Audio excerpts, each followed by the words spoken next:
Hi friends, welcome back to our channel.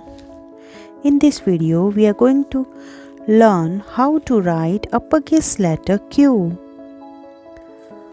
Let's start. Tracing letters.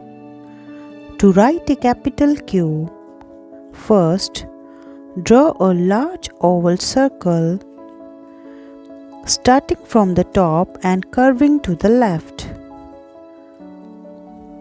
After completing the circle, add a short diagonal line that starts from the middle of the circle and extend down to the right.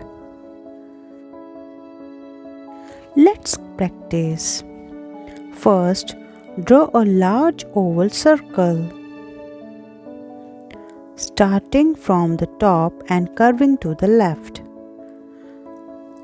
After completing the circle, add a short diagonal line that starts from the middle of the circle and extend down to the right.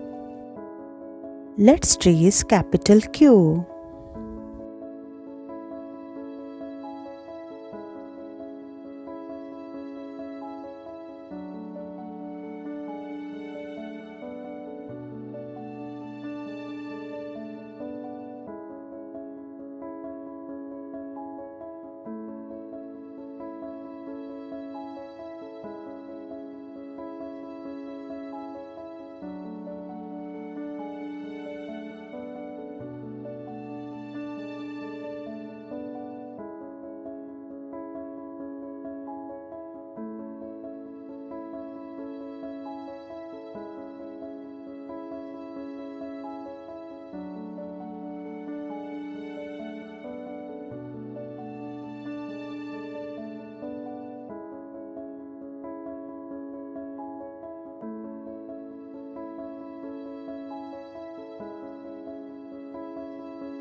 Thanks for watching. Please like, share and subscribe.